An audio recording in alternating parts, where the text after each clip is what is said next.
So, my mum is 78 and she's decided that she's going to start walking 10 miles a day. She's 84 now and I have no idea where the fuck she is. I went for my prostate exam and the doctor gave me 2 thumbs up.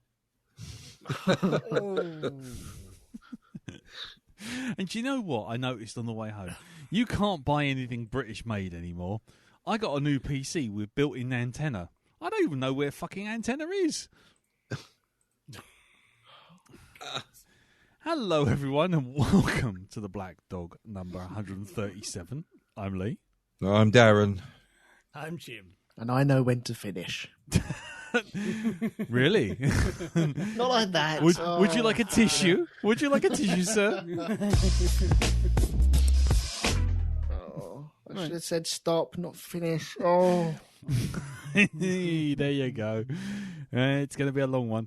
Ladies and gentlemen, let me just say for the record that it is about 7,000 degrees in the house. So if you hear any noise, road noises, wind noises, general sounds of animals or anything passing by my garden, then just fucking deal with it because I'm not boiling alive for this shit. Anyway, so there you go. So anyway, hello everyone, welcome to the podcast. And this week we're going to see how everyone's week's been, if they've got anything to say. And then what we'll do is we'll look for some feedback for last week's episode, which was Dead Sushi. Wasn't it, Elton? It certainly was. Yes, it Apologies was. to everyone. And then we'll move on to my choice, my review this week, which is In the Woods. Oh, sorry, In the Earth, not in the woods. That's the porno remake, isn't it? In the bollocks. Yeah. In the Earth, not in the woods. In the men's loo behind the petrol station. Yeah. No, that was behind the bins. Yeah, behind the bike sheds, in the cupboard with the UV light. Doctor, you sure you're a qualified doctor? Anyway, so yes, we'll get around to that, I'm sure, very soon. But let's first find out how everyone's week's been. I know you haven't had a lot going on, Elton, so we'll skip lightly over you, sir. Mm-hmm. And we'll move on to you, Jim. How's your week been, sir? Warm. Very warm. Very warm. Very warm indeed, yes. Ah, right. But other than that, I actually had the first meal out since November. Mm-hmm. I've had to do a lot of staying in due to being poorly from chemo and having no immune system. Mm-hmm. But yes, I had the first meal out last Friday. It was jolly nice. I was like, I've missed doing this. Someone else cooking for me. No washing up. I like this. Nice. Cool. So it's all. Which place did you go to? Did you go for? We just went to our local where we had our wedding reception. As the landlord and landlady, they're moving on to pastures fresh. Unfortunately, in the end of this month. So. Right. It was like, all right, we need to go for one last meal. And it's kind of like, he said he'd stripped down the menu. It wasn't actually that small anymore. It wasn't that small. And there was new stuff on it that had appeared since I was last there. Right. Including his new take on a chicken parmesan. Okay. Which, if you don't know, chicken parmesan is a nice big bit of chicken with cream and parmesan cheese and grilled and very northern, delicious. Served with chips and salad. Lovely. But he did his own spin on it, which, as well as the aforementioned ingredients, roast peppers and chorizo under the cheese. Nice. Delicious. Nice. And so I was like, oh, well, my heart's still recovering, but it was bloody worth it. No, yeah. Your blood is 75% cheese whiz now, but it's fine. Oh, man, I wonder what that clanging sound was I could hear. If in the distance, it's obviously your artery shutting to... Pretty much clang. Yeah, nice. Yeah, so that was pretty good. I also had a pint out in the sunshine. Going, Nice. yes, this is like this summer business. So we often pass a couple of pubs, and the dog is quite taken with our local pub, and she often wants to go in. Nice. So that was nice. Good excuse. Wow, So you've all- trained her well, Jim. Yeah, she loves a pub. And other than that, the hot weather means we have been able to go. We've got an allotment now, or rather, we don't have an allotment. We actually have a bed in an allotment. Because there is allotments near us. We need to sort of put our name down for one. Right. And there is a waiting list. But Yeah. the people who did it there, that one sort of was really knackered and hadn't been let out. So they cleared it all out. And because they had a lot of people on the list, they said made like these big, probably 6 foot by 4 foot sort of big beds out of old pallets. And you can just rent one of them. It's like, you're stupid. A couple of quid a year kind of thing. So I thought, well, that'll do us to see if we like it. And Teresa was mainly doing because I couldn't go out for a while. But she planted stuff, and literally everything she's planted has come up. So Nice. we're going to be good for broccoli, kale, beans, tomatoes, and carrots, So this whole and thing, potatoes. and potatoes. Yeah, I was going to say potatoes tend to do well. I was going to say we're still moving one step ever further towards the Jim Moon cookery special. Yeah. Very much, yes. I mean, today I was out gathering elderflowers and currently making elderflower cordial. Oh my lord. Okay. I'll be honest with you. I can't stand elderflower, but I know my wife does. She's very much into the old elderflower. So if you got any spare, give us a shout. Yeah. Well, if you want to make something, now is the time to do it. Oh, right. They're in bloom now. Okay. It is very simple, but you just need to leave it to stand for a while. But it is just water, lemon juice, lemon zest, a fuck ton of sugar, And some elderflower, presumably. an elderflower, yes, I was gonna- and citric acid. That stops it going off. Yeah. So you can make it without if you can't be asked. But I bought some that bollocks. Let's do it properly. Yeah. Because my mum used to make it, and I thought, I really enjoy that. I've been meaning to do it every bloody year, and this is the year I've actually got it together and done it. So I've been very pleased. It's like, Nice. yes, brilliant. Nice. I should be hopefully straining it tomorrow and seeing if I fucked it up or not. Well, yeah. Yeah. Let us know how that got on next time you're around. Cool. Okie dokie. Anything else, sir? Well, I think I'll leave that there for now. Okie dokie. Well, then we shall move on to you, Mr. Barnard. Yes, indeed. How was my week? Well, I got out and did some stuff this week. Right, yeah. I did one thing last night, which is why the podcast is a day late, of course. Cue up the Spandau Ballet sample. Gold! Gold, yes. Yes. I went out to a comedy evening Yes. down the road Yes. from my place, not very far Yes. away. It featured one Leslie Gold. Gold! Gold. Yeah. And about 4 or 5 other comics as well, all doing their thing, playing to one of the strangest audiences I think I've ever experienced, and I'm an audience member. Really? Well, you were in it.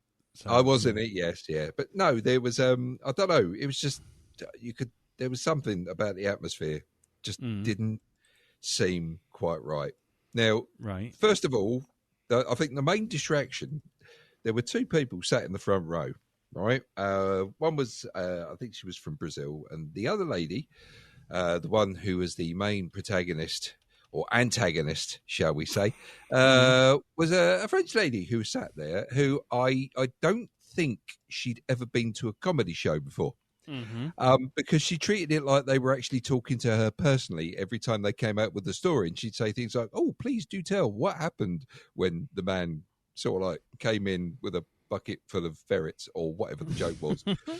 Yeah. And every single comedian was like, turn around to her and say, "You've never been to one of these before, have you, madam?" Yeah. You know?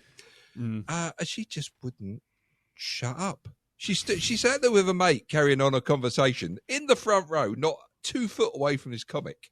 He was trying to do his thing, and he's kind of stopped and looked at her, and then, you do know you're supposed to shut up, don't you? Oh, no, I think his words were, you do know you're supposed to shut the fuck up, don't you? Yes, love. There you go. Never argue with the person with the microphone. Yeah, never do that. No. Never do that. No. No. But apart from that, I mean, I enjoyed myself. I had a lot of laughs. Leslie was very good. I don't know how she did it, but she just powered through that atmosphere. It was just really wasn't very good in there at all. Right. Yeah. I mean, I've sort of like sat through some comedy nighters where the comedians weren't very good, but in this case, it was the audience, because the comedians were actually really funny. But most of the audience didn't quite get it. Yeah. Well, that's the problem with local audiences, isn't it? Sometimes you get the good ones, and then you get the not so good ones. Oh, I think it didn't also help that the audience was better lit than the comics as well, because I heard 3 or 4 of them go up to the guy that was running the place saying, "Is there anything you could do about the lighting?" Yeah. At all. It had like this spot beam that was sat on a tripod behind everyone, but it was so low it was catching the tops of their heads, so casting shadows everywhere. Nice. So yeah.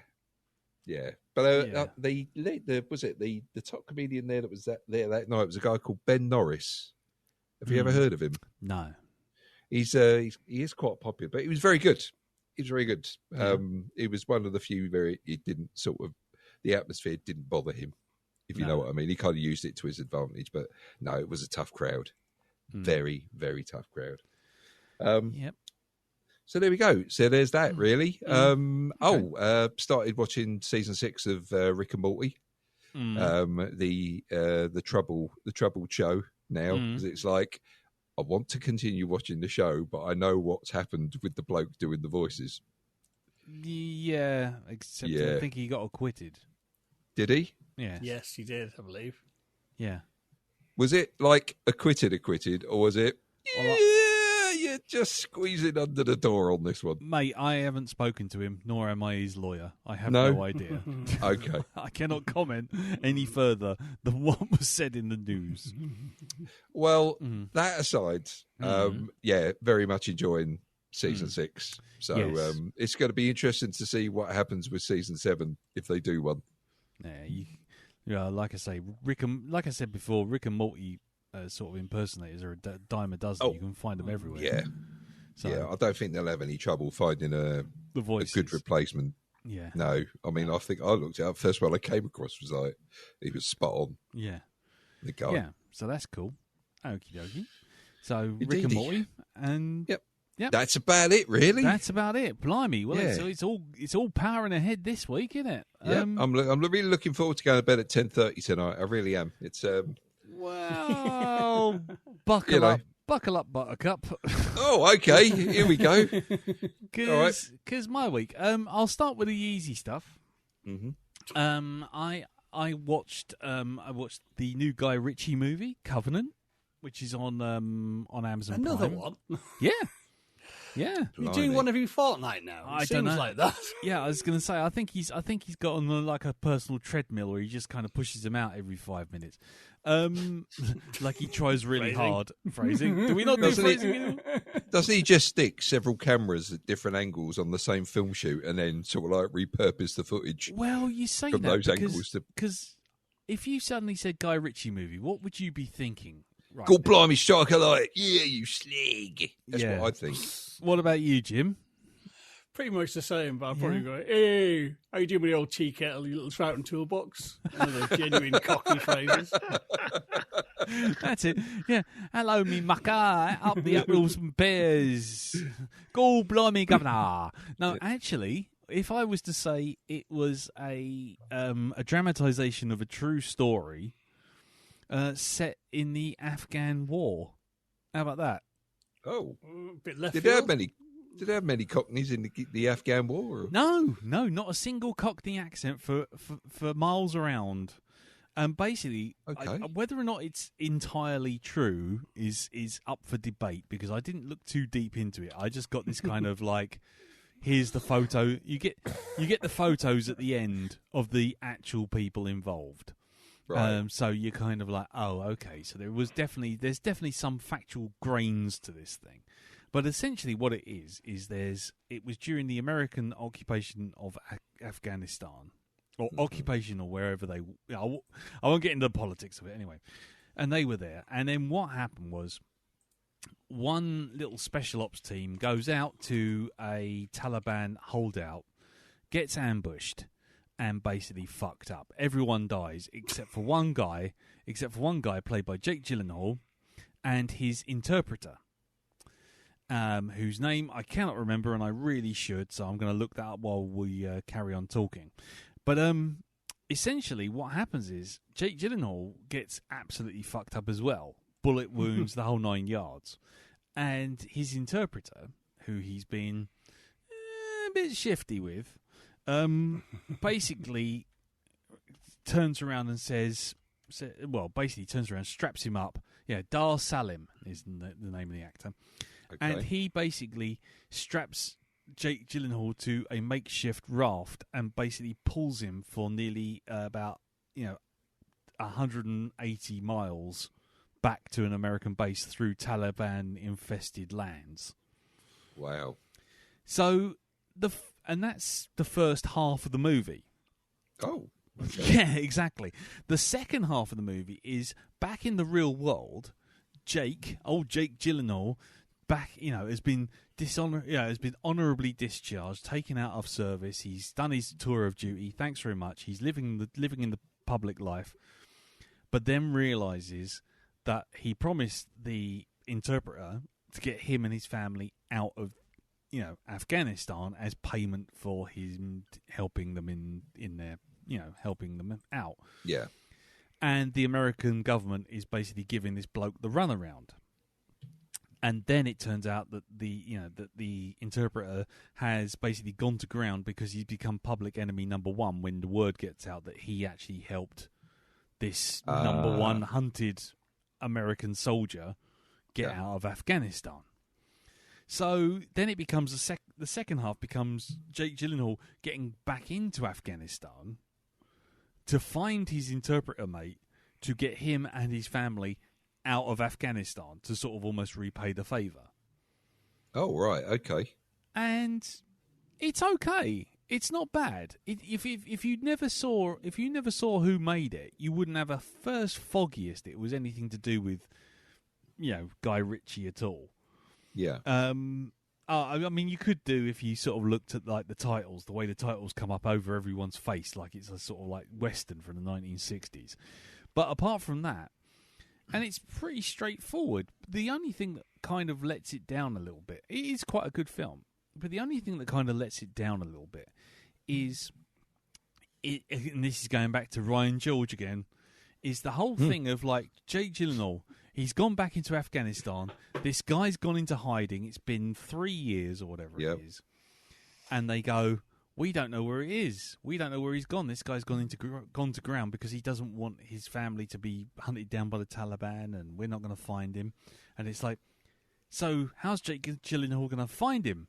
Super easy. Barely an inconvenience. Oh, really? Yeah.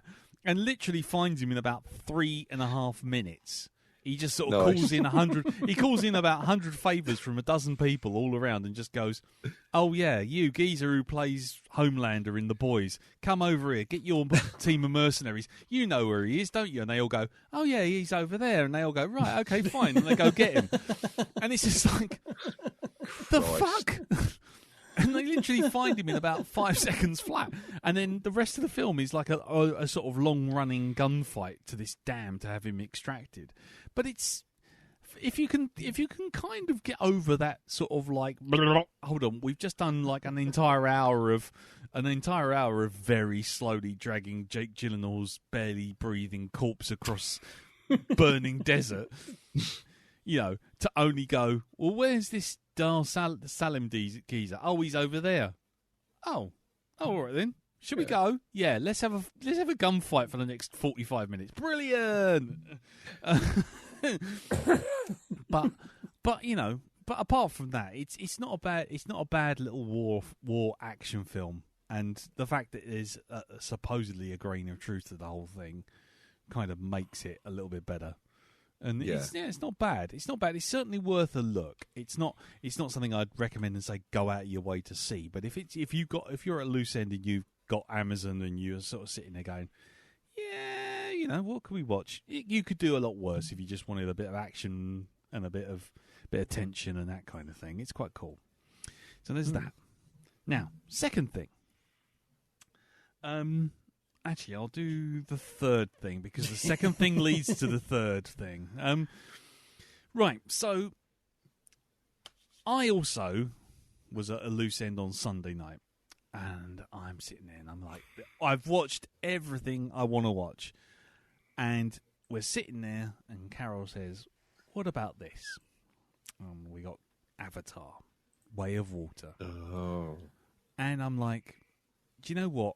Curiosity says that I should look at it. Yeah. I really should check it out. And I've not paid Jim Cameron anything because I'm already paying for Disney Plus, which we barely fucking watch. But anyway, we paid for it already. So I'm giving him nothing more than a number on a spreadsheet saying clicked. So I thought, do you know what? Let's watch it. 3.5 fucking hours. Oh, you made it through? Oh, yeah. Oh, I made it all the way to the end. It was a hate watch by the end. A fucking hate watch. I was literally hating myself. It was like, I reckon I understand people who are into BDSM now. I really do. Because I broke through that barrier of going, I hate this film, why am I watching it, to I hate this film, I'm going to make it right to the fucking end just to show you. And okay. The first 10 minutes is just exposition. This is what's happened in the last intervening 5 years. Then all of a sudden it's like magically, and I really should have that as a sound bar from that fucking Star Wars movie I haven't seen yet, but somehow Palpatine returned. And they have that with one of the characters who died in the previous movie. Somehow Palpatine returned. We have a little gunfight at the beginning, probably about 15, 20 minutes in. The humans come back, and you think, right, okay, so it's another battle to get your unobtainium and all that kind of cobblers. We don't get that. Oh no. The hero turns into brave Sir Robin and goes, bravely Sir Robin ran away. Brave Sir Robin, I'm swimming off into the sea and never gonna find me. And off he goes. He just fucks off. Oh, he takes his family, he leaves all the tribe, everything, he takes his family and he fucks off. He just goes. Yeah, he just goes. Figuring that, the entire fleet of Earth... Now, bearing in mind, this isn't just one ship like we saw in the first Avatar. This is 20, 30 fucking ships just come out into orbit, fucking down. They're landing on the planet. It's a complete invasion. Turns out, something that wasn't mentioned in the previous movie, Earth's fucked. So this is now colonization. Right, okay. Yeah. Earth, colonization, Earth's fucked. Right, okay, fine. So we're all here now. So it's like, okay, right, fine. So rather than fight, we're going to send the people back to the planet, sort of fight for the right to party in the jungle. I was going to say. Yeah. He suddenly goes, no, actually, they're all after me. That's what it is. They're all after me. Because I'm a turncoat, says Jake Sully. I'm in the turncoat. They're going to come after me. And then so he gets on his little bird with his family of 5 kids, one of whom is Sigourney Weaver, who was born of a avatar that was dead from the Earth. Ooh, mystery. And everywhere she walks, because she's magic, everywhere she walks, the grass goes around her. The fish come towards her. She can breathe underwater. She can sail in the seas. She can talk to the sky. She can walk with the birds. Everything. Am I wrong, or does that sound like bullshit to anybody else? Well, you ain't. Sounds like complete cobblers of kind of. What do you do for the sequel? I don't know. We didn't set up anything up in the first one. Oh well. Well, I'll tell you Can what. we go back and edit it? Apparently, yes. Apparently, yes. Well, the funny thing is, there's an old thing about TV shows getting turned into movies, right? And you get the first one, which is an adaptation of the TV show, and the second one is always, and then what can we do? I don't know. They go on holiday. This is Avatar on the buses. This is exactly what it is. They go on holiday. Avatar on the buses.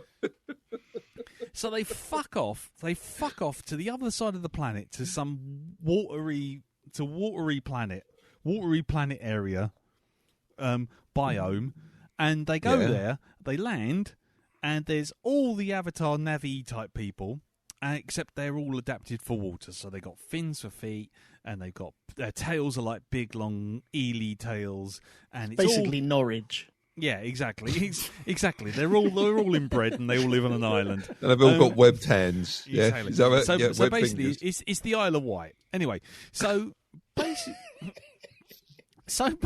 they go to the planet Isle of Wight, and they land there, and then everyone turns into Maoris. And or Hawaiians. They're all basically you could watch the whole of Moana, right? You know the Moana bit at the beginning when they're all on the boats and they're all going, I don't know how far it goes, all that sort of thing, and the land and the sea and the sky, it kinds me. Yeah, that now take that bit of Moana when you've got the introducing the indigenous people and stretch it for 2.5 fucking hours. Mm-hmm. There's no action. There's no drama.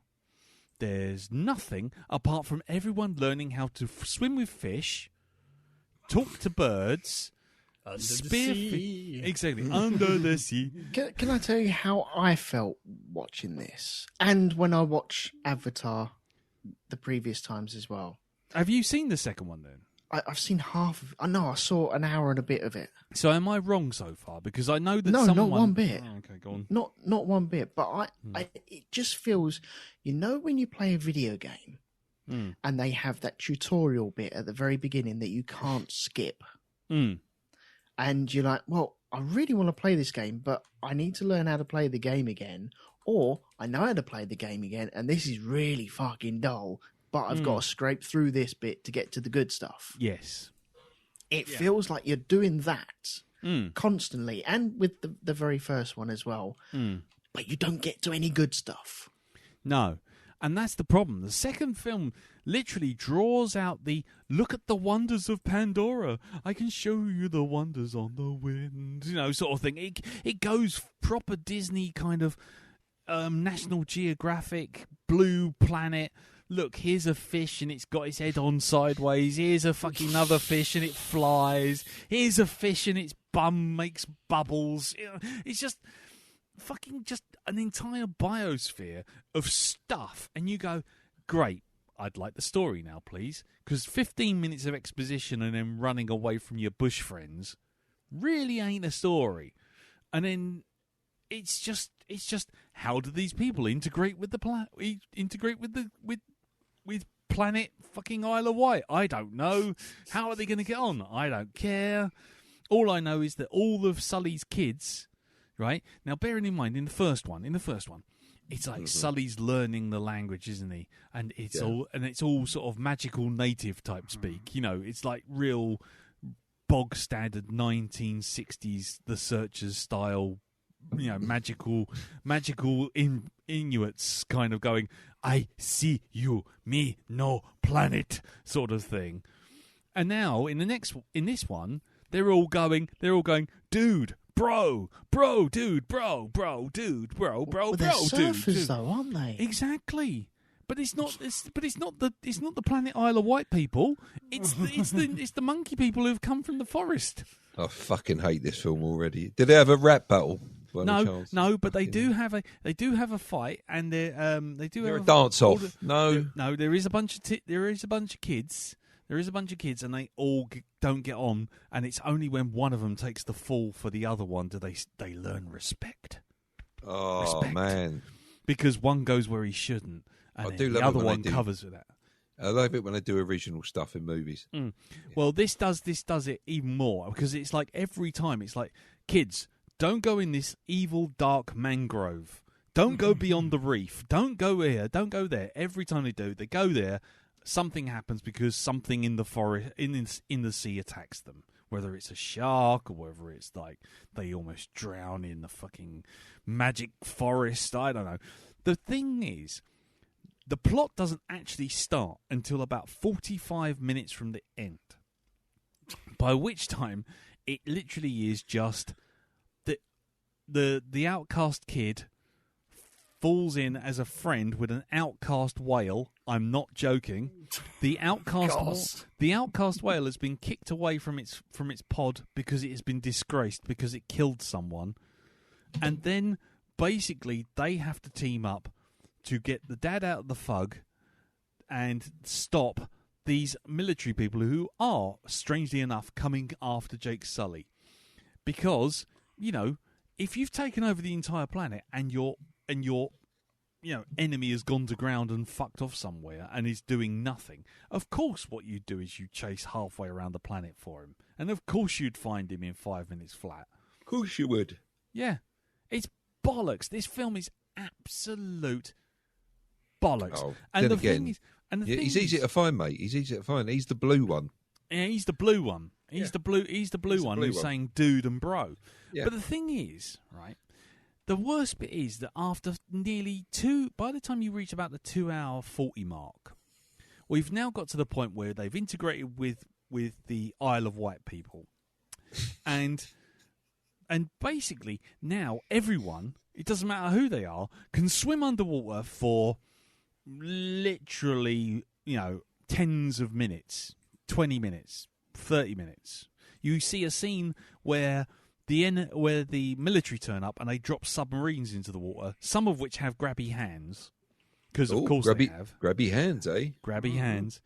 And the kids are literally swimming long enough to evade submarines underwater and have conversations and get away from all of this shit. And then finally they decide they're going to come up for air.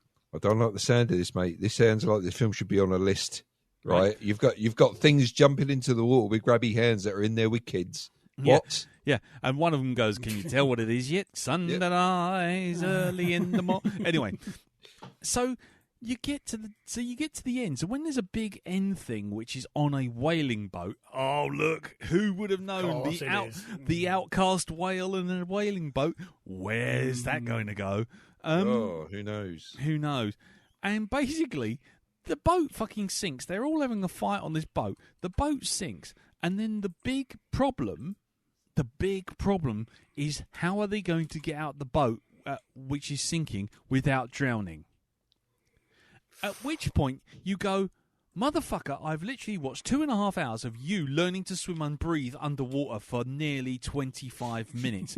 You could fucking see the outside from where you are. Why are we having a problem?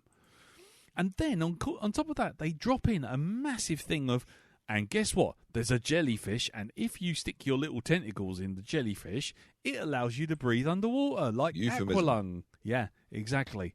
And you stick, and the Sigourney Weaver character literally puts them on her back, looks like big angel wings. She's sitting there underwater watching hundreds of these things fly past. All of her family are in the boat worried about drowning, and she goes, do I grab a few more of these jellyfish, or do I do some magic movements and make some glowy fish act like a little tiny light path so that they can find their way out? Oh, God. Just stop talking about this film now. I'm done. It's just... I'm over it. I'm impressed that you made it to the end. I didn't make it anywhere near that. I genuinely could not stand this film. The thing is, visually, it looks lovely. But the thing is, and this is what we came back to with the first one. When you watch the first one and when you watch the second one, if you watch it on a bloody big IMAX screen, you're going to be sitting there going, wow. Because the visuals, say what you like about the rest of the film, the visuals are impressive. There's no two ways about it. You can't argue that. It's churlish to try. The problem is they had 7 years to make those graphics. They should have spent that 7 years writing a script that didn't sound like a 5-year-old made it. Yeah. Do you know what I heard today? Mm. That episode 5 of Avatar is scheduled for 2031. Mm-hmm. They've I won't pushed- be fucking watching it. I I'm fucking optimistic the planet will still be here for 2031. I know, Jesus but- Christ. Talk but about they- hubris. we've got another 3 of these at least. And What are they going to be about? That's the thing. What can you do? They'll just be demonstration modes again. That's all it is. It's like a learning level. The thing is, the plot. The plot really, when it comes down to it, is Jake Sully turncoated. The humans have finally populated Pandora. Jake Sully, fearing for his family, abandons his old tribe, fucks off to a new tribe. The humans come after him. There's a fight. The humans go away. Right? That's it. That is the whole plot. It wouldn't fill an average episode of the fucking A-Team, but they draw it out over 3.5 cocking hours because they want to show you sea anemone subsurface scattering. They want to show you the water simulations on a piece of leather around someone's hand. It's just so obsessed with how everything looks. It's not interested in how anything entertains you. I'm sure if it was a screensaver on your screen, you could take any shot of it. Like Into the Spider-Verse, you can take any shot of it and go, that's a piece of art there. But whether or not you got any emotional attachment to that art is a different matter. And I watched this whole thing. At first, I was just thinking, yeah, it's going to be a bit boring. But when he leaves the forest and goes sailing for the island, it literally turns into family moves to new town, has trouble settling in. For fucking 2.5 hours. It is literally an episode of the Brady Bunch. And it's just like, what am I watching here? And all the music and everything is trying to tell you how important it is and how lovely everything is and how wonderful everything is. And look at this. And it's look at that. Look at this. It's like, I don't want to look at it. I want to be entertained by it. I want someone to fucking tell me a story, not show me Planet Earth or Blue Planet episode, because I can watch that and 45 minutes in and out, and I get a David Attenborough fucking narration. Not this bollocks where I'm sitting there for an hour and a half just watching people stare at a fucking piece of coral. Pile of old bollocks. And then all of a sudden they remember, oh, by the way, the bad guy, he's coming, isn't he? Yeah, so we have this, I got your kids. And it's like, oh, right, I got your kids. Okay, fine. They're on the boat. Right, fine. Let's hit the boat with a fucking great big whale. Okay, we hit the boat with a fucking great big whale. Okay, the kids escape. Oh, no, there's flames around the outside of the boat. How can we get away? Just swim under the fucking water. Oh, no, we've got to go back to the boat because we've undone our jeopardy. Oh, I'm back on the boat. Oh, it's been captured again. The bad guy goes, I've got your kids. Again? The boat's still sinking. Now it's like, oh, yeah, but I've got your kid. Well, I'll hand over my kids and you handle your kids and I will be fine. Okay, right, fine. Now are we going to fight? Yeah. The kids go away. Oh, no, they've got to come back to the boat for some reason. Oh, no, they're back inside the boat. Oh, no, they've been captured again. Oh, no, the boat's sinking. They leave the boat, come back to the boat, leave the boat, come back to the boat, come back to the boat. The boat sinks. They leave the boat. They come back to the boat, and everyone's still fucking trapped in the boat. The plot doesn't. The fucking end of this thing never fucking ends.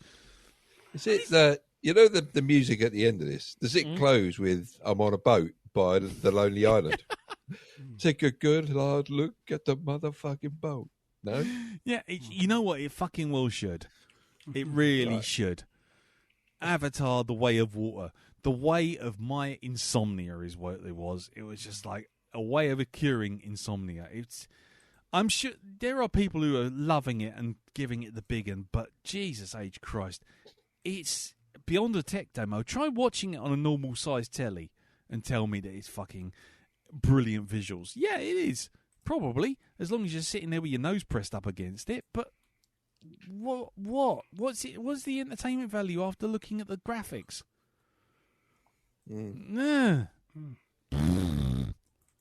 Fucking wishy-washy. And can we, to every sci-fi writer potentially out there, can we finally just put to the death the fucking magical native tribesman trope? Just please, can we just be done with that? I have had it from Klingons to fucking Na'vi.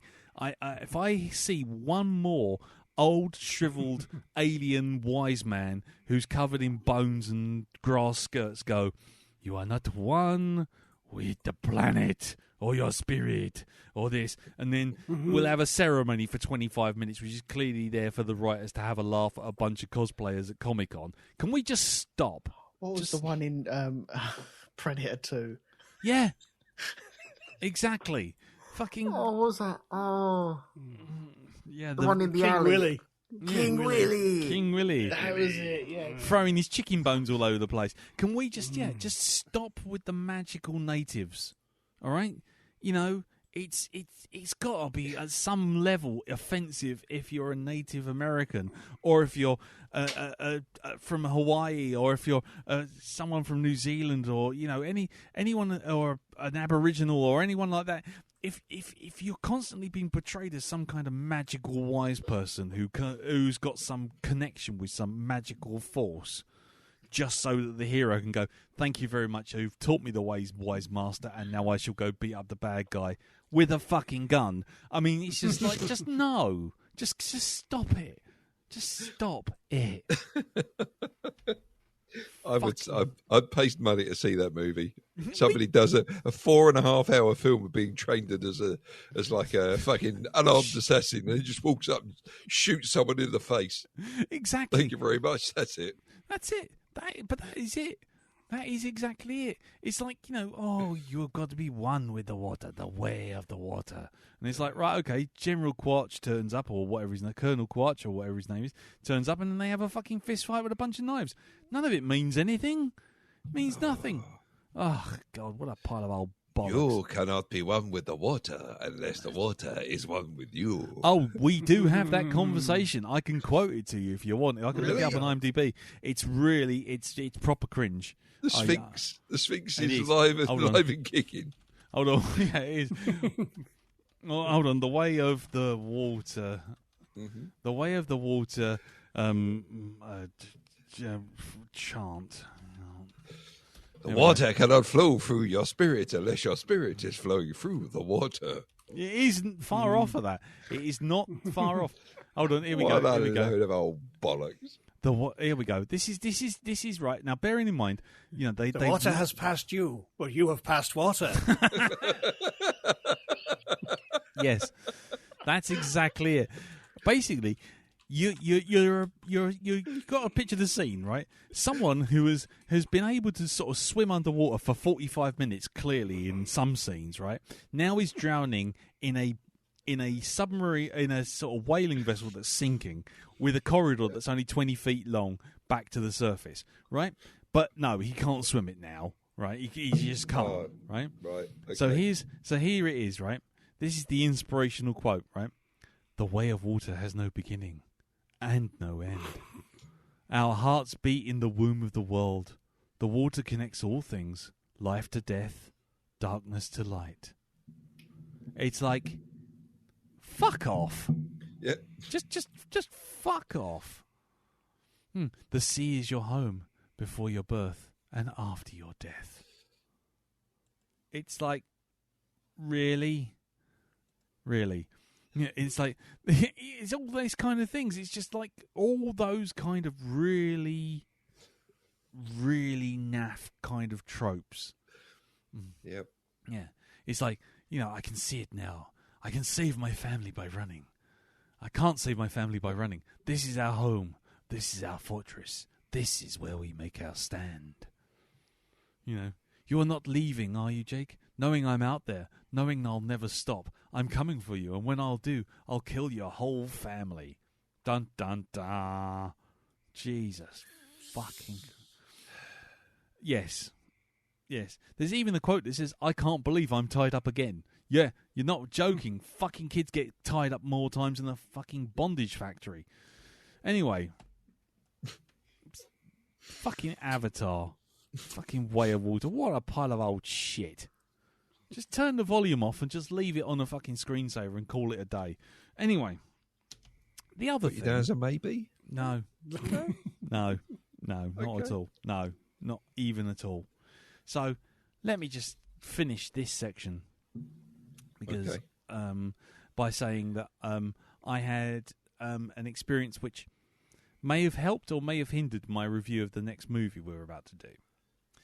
And this is the final part of my week, which was I'm watching the movie, which we were about to discuss. And it's getting quite weird, and we'll get into that in a bit. But basically, I decided, you know what? I'm going to pause it for a second, go make myself a cup of tea. It's about midnight now, and I need something sweet. I just have a little, something to nibble on while I'm watching the rest of this film. So I go in the kitchen, and there's nothing really. So being a bit of a dumbass and a bit gross, I get a spoon. I look in the cupboard, and there's two pots of chocolate. There's one. There's one. One free snipple. Yeah. Okay. No. Yeah, exactly. No, there's one. There's one which is a jar of Nutella, and I'm not touching that. Just don't. But at the back is one which says dairy milk chocolate, and I'm thinking that's what I want. I would literally just want a bar of dairy milk or a little chunk of dairy milk just to see me through with a cup of tea. Thanks very much. I'll just stick a bit in my spoon, my spoon in the old spread, the old dairy milk spread. Thank you very much. I'll take a wallop of that. I'll have my cup of tea and I'll carry on watching the movie. So I'm standing there while the kettle's boiling, and I think, you know what? I can see the TV from here. Turn the TV on. So the thing's playing, and we'll get to that in a minute. I open up the jar, and while something rather gross is going on, I go, "Oh God!" Stick the spoon in the dairy milk. Take it out. Stick the spoon straight in my mouth. Start eating it, and think, "That's something weird. There's something weird going on here." I look down into the jar, and there is a carpet of green. Oh, no. Oh, dear. With a spoon hole right in the middle. Oh, no. Oh, no. Oh. You partook of the forest. I did partake of the forest. And it's on spread. So it's just turned into liquid in my mouth. Ah, no. And I'd already swallowed it by the time I'd looked down in the jar. Oh. And it's with that context. You're not going to have a headache for the next couple of weeks, are you? No. And it's with that context that we go in to watching this week's film, which is in the Earth. I'll continue this story as we go through the review. Suffice to say, every single noise and gurgle that came from my body for the remainder of that evening while watching that film felt like surround sound, sensorround. Feelorama, exactly. 5D. I was in a 5-dimensional 4D experience with that movie as I watched the rest of that. So that may affect my review of the movie going forward. I'm not gonna look at feedback. I'm just gonna go on from there. Roll the jingle.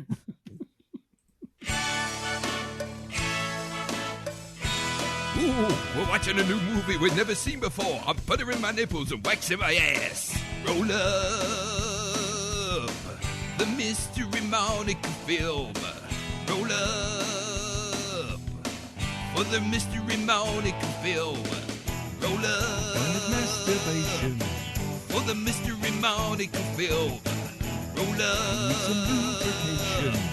for the Mystery Monica film. The Mystery Monica film is waiting for us to hit play. Going to watch it today. What will we say?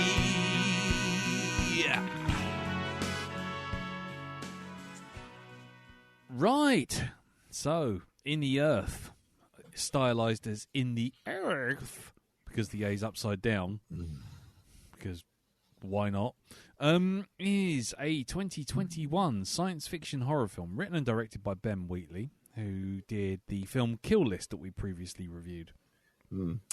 The film stars Joel Fry, Reese Shearsmith, Hayley Squires, and Elora Torchia, John Hollingworth, and Mark Monroe. In the Earth had its world premiere in 2021 Sundance Film Festival, where I guess due to lockdown probably nobody arrived, and was released in the States April 16th, 2021. It had a box office. Oh, it had a budget. What's the budget? It doesn't say anything about the budget, but what do you think it took at the box office, Elton? One Snappy Snaps camera. One Snappy Snaps. Nice. Nice. Okie dokie. And what about you, Jim? One Snappy Snap foot. No! Darren? Keep the thing going. Keep the thing going. I would say 3 galumps and a stone that caused the snappy foot. I was going to say, you're all wrong. It's 3 snappy snap toes. No, actually, it made $1.3 million, which may or may not be $1.3 million. Yeah, which may or may not be a good thing. I have no idea because we have no actual sort of budget at all for this thing. But then again, I guess it was probably pretty low budget. Well, it didn't get us a sequel, so I'd say that was a good thing. Why would it get us a sequel? Why would it get a sequel? Well, isn't there the sort of like they'd go back and they'd get some unobtainium, right? Okay, Oh, no. And then they'd sort of, oh man, this is it. See, That's your 12 years' time, mate. 12 your years' story time. of Avatar has scarred my tiny little brain. This is it. Yes, yeah. No. Anyway, right. Let's go round the table. I picked it, so I'll go last. But let's go round the table. I'm assuming that none of us have seen it before. No. Nope. No. Okay, fine. So we'll just go in regular order. We'll start with you then, Jim. And what did you think about In the Earth? A lot to like about it. It'll be good when it's finished. Nice. Okay, Elton. I really liked this from the very beginning. And it just slowly dwindled towards the end. Okay. I think there was a lot of good stuff in there, and I really do appreciate it. But it didn't quite stick the landing. Fair. What about you, Dal? Well, it didn't only not stick to the landing; it flew over the end of the runway, sort of ricocheted off, skimmed the waves, and bounced right up to the next fucking airport. That's where it went. Do you know what it's like? Where it skipped again. Yeah, where it skipped again. It Crashed fucked into off. baggage handling. Yep. Oh shit! I haven't got my echoey microphone here. I could have done the bing bong. I can go and get it. It's just in the next room. No, it's fine, mate. Sure. Yeah. Oh, I meant to bring that out just so I could do that little effect. This is perfect. I'll stick the echo on it. Don't worry. Bing the next flight going to Jamaica will be landing at gates 4, 5, 6, 7, 8, 9, and 10. Yes, yeah. Oh, thank you very much. Jamaica, no, she went by herself. Anyway. So what did I think? Well, I think I'm in the same camp as Elton. I liked it to begin with because it was intriguing, and then it just went, "Oh, I'm fucking bored now." Look, all right. Look, I'll do a little thing here at the end with the voice distortion thing, and you can just make your own fucking mind up because I can't be bothered anymore. And then they fucked off and went down the pub and ate chocolate raisins or something. I don't know. Scotch eggs. Scotch eggs, yes. Because it was a lockdown season, wasn't it? Yeah, exactly. Or pickled Scotch eggs. I don't know, something like that. But I did like the that. I mean, it is. I suppose it's ironic, really, that nobody saw it because the pandemic was on. you know, because it was about the pandemic. Oh, That's it. was it? Yeah, sure, okay, whatever. I'm so tired at this point. Yeah, okay, yeah, why not? Or was it a dream? Yeah, it was that and all. Yeah, okay, it was a dream. Anything else? Episode of Thomas the Tank Engine, whatever you want to say. I don't fucking mind, because that would have been just weird, wouldn't it? In the middle of that, some of those freak out bits where all of a sudden you hear ding, ding, ding, ding, ding, ding, and fucking not Reece Shearsmith, but fucking Ringo Starr steps out and goes, "Oh no," said Thomas, "a non-believer." The only way you're going to contact Parnag Feggers if you have a little toot toot, said Thomas. I think that's what it actually translates to, isn't it? Thomas the Tank Engine, Parnag, toot toot. It's yeah. Well, yeah. I mean, my experience of it was watching the first half and thinking, "Oh God, I don't know if I like all this," and being kind of tense all the way through. The second half of it was, is that my stomach about to explode? Am I going to be shitting myself live on air? Is my gut? I can feel something moving inside me. Yeah, exactly. And I'm not down with this fucking Cineworld 4X cinema. No, really exactly. not. I wasn't, and my stomach's kind of going pretty much for the entire second half of the movie, and I'm thinking, oh God, I'm feeling quite sick. Is that the flashing lights, or is that the kind of the weirdness of it, or is it the Did you wake up in your front room and Carol tied you to a chair and she went, "Oh no, you didn't fall asleep. Don't worry about it. It's fine." Yeah, I woke up in a white Hessian dress with these little leaves over my eyes. Yeah, no. So the second half kind of fell apart for me partly because I didn't get a chance to really watch it properly, because I was kind of constantly one eye on or one ear out for basically, is that a fart or is that not a fart? Where is my body going with all of this? Oh, it's a dangerous game to play. It is a dangerous game to play. It was playing shark chicken as I was watching this film. But the other thing was, the second half of the film really, really reminded me of those 70s public service announcement type, public safety videos. I thought any minute now Donald Pleasance was going to rock up and start telling me about the dangers of water or being near an electric pylon or something. It had that kind of weird vibe. So overall, I admired what it tried to do, and I liked the first half better than the second. But the second half, I guess tried its best, but probably could have done with another pass or a little bit more money. Mm-hmm. Oh, and I didn't like Joel Fry's character. I thought he was so wussy and ineffectual. It was just well, anyway. Well, the characters, I think, is a whole subject for on its own, isn't it? Yes. Possibly. So going forward, we are going to now pull the spoiler warning, the spoiler alarm, and yes, and then what we'll do is we will discuss it further from here. If you don't want to know anything about this film beyond what we've already said, then probably the best thing to do is to stop right now, go watch it, make sure that you haven't eaten any infected foodstuffs, and see how you feel afterwards, and then come back. All right? So there you go. So hold on. Here it comes. Just remember, kids, if you're doing anything that involves cleaning a ceiling, wear eye protection.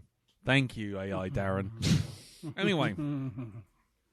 Right, so here we are. We're in the spoiler zone now. So, Jim, what do you mean by how do you feel when it was going to be finished? Well, I think this was a film. It had two good acts, and it didn't have a third act. It just played with a kaleidoscope. Yes. And it's kind of, I don't know. For me, it's kind of, by the time I got the third act, you kind of like you have no idea where to go with this. You are completely lost, and you shouldn't be lost because there's so many directions you can go with this. But you haven't actually. You have literally painted yourself into a corner because we know nothing about these fucking characters. We know nothing about the thing in the Standing Stone. There's zero stakes to anything happening. Yes. Yep. And that's where all the House of Cards collapses. And, it kind of... Because I've heard people, talking, singing the praise of this film. And I was watching it. I'm really feeling that, like, that little kid in the Hans Christian Andersen story, the Emperor in No Clothes. Because he's going like, no, this is bollocks. Look. This ending is nonsense. You have no idea. Now, don't get me wrong, I am all for enigmatic and cryptic. I mean, recently we watched Something in the Earth, which is the new movie by person whose name I've forgotten, but who did Recurring, The Endless, Spring, Syntronic. Oh, yes. Yeah. Yes. Moorhead and... Yeah, I know the guys. Yeah. We did their... Oh, what was that? The Endless. Yeah, we did The yeah. Endless, didn't we? Yeah. Well, so Something in the Earth is about two guys who are contacting this anotherworldly entity, believe it or not. I couldn't tell you what the fuck it all was about, but I got to the end of it and I sort of felt I had a story with a beginning, a middle, and an end. Yeah. And what's more, there's a few good rug pulls. Just when you sort of think you got a handle on it, it just chucks something else into the mix and wrong foots you again. It does that right to the end. And it's a film, I will happily go back and watch. Yeah. But on the first viewing, this is the important point, it feels satisfying. This really ended up feeling very disappointing after the first two acts. The third act was kind of like, there's so much you could do here. This is, you've not got past CSE level folk horror. There's so many different directions and so much different stuff you could play with. And it's kind of, I know he makes a lot of films, and I can't feel you got to make less films, and just get a screenwriter to partner with. Yeah, put 5 minutes. You need like Elton John needed Bernie Taupin. I feel he's missing that because these things. It keeps coming up in his movies. A Field in England, I think, fell apart similarly. Yes. Towards the end, just going, ooh, kaleidoscopes. That's not an answer, is it, Ben? No. And Kill List, that muffs its ending as well, because again, there's no actual stakes. You can be too cryptic for your own good. And that's why I feel the problem with this is, I don't need everything explained, but I need a bit more from our lead character than being there. So I'm sorry, I'm that middle class bloke. Yes. We'll get to that guy in a minute, I think.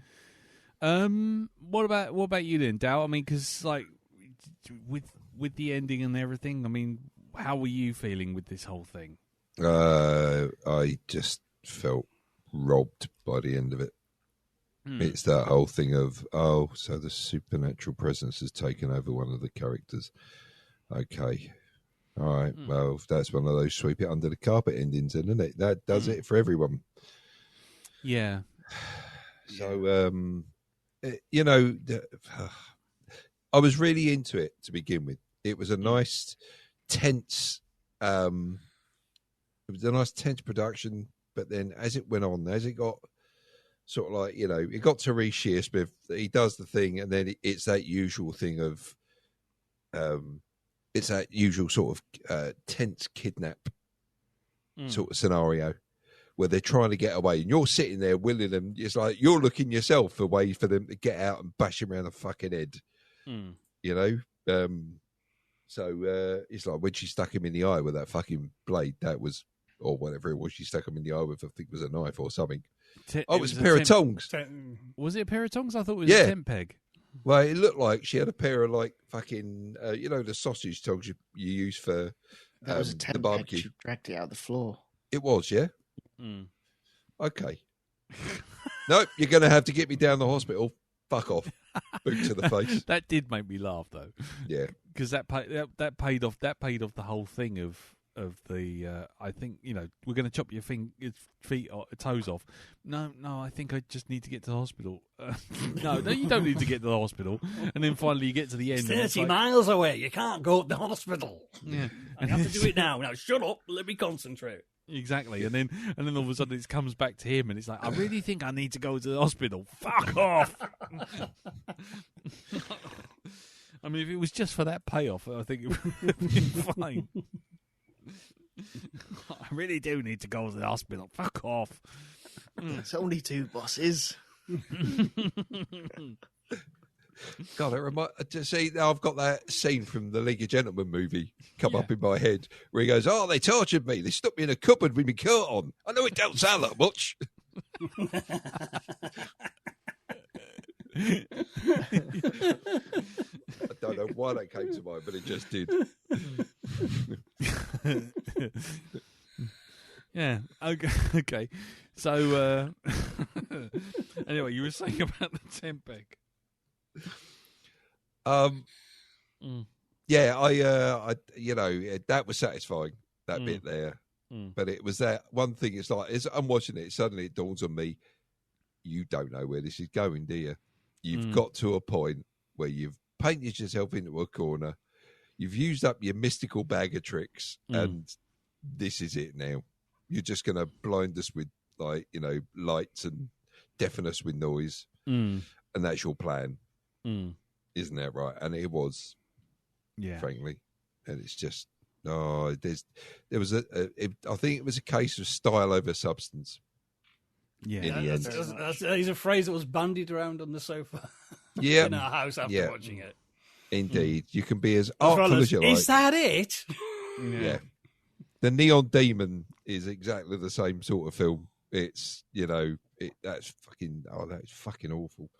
And it really is. This is the same way. It's nowhere near as bad as the Neon Demon, but it kind of does the same sort of style over content. It matters too. It just seems to concentrate on that, and then he realizes, I've got nothing. Yeah, there's nothing here to sort of hang on to, so we'll just go magic, and then just leave it at that. Yeah, fair dues. And what about you, Elton? What do I say? Whatever you like.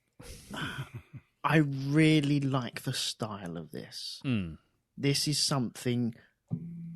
As I was watching it, I was going, these are the types of films I want to watch. These are the under the radar types of films where you got a small cast. It looks good. It's filmed really well. You're immersed into the situation and the landscape of what's going on. And I felt in the film, and I was like, "Oh, this is we found a gem here. This is going to be a great movie to talk about and to spread the word about." Because I love doing that. Once we find something, telling other people about it, and they go, "Oh, great!" and then they watch it and they like it, and you're like, "Yes, we passed this on, and this is good." Yeah, and I was really excited. Wow. I think the turning point for me is I think the kidnapping is way too soon. Far too soon. Like the beating up of the people. I think you had so much more to build up. You had this folklore immediately in this film, which it didn't feel like it used correctly. Right. I think it didn't.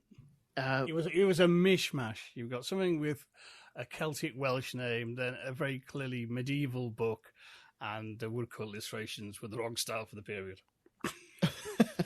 Lovely. They were. Good night, everyone. Yep. Sorry, Jim. Go on. But yeah, I think it was used incorrectly and not as well as they could. With like Midsummer. Yes. When we watched that, and you had like the folklore stuff, and it's intertwined with absolutely everything that you're watching. Whereas this felt like it was an appendix, and it was kind of referring back to it as going, well, are we doing this right? I don't know. I'm not too sure. Well, let's play around with it. It should be good.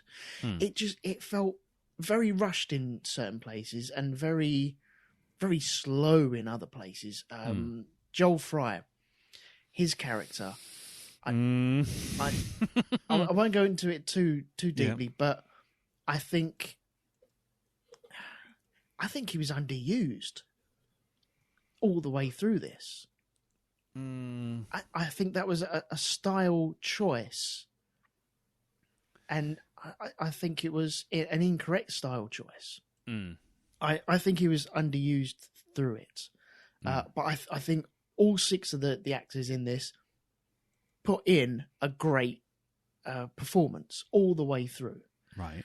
I think the problem is the actual story itself. It kind of gets to maybe 3/4, maybe 3/4 or 2/3 of the way through the film, and then it goes, well, we haven't really laid down the foundations of what actually is going on. We're either going to go real hard, Wicker Man type thing, something in the forest that is talking to us, but then they didn't. And it never really happened. And you with all the flashing lights, you're waiting to see images of things, and you didn't.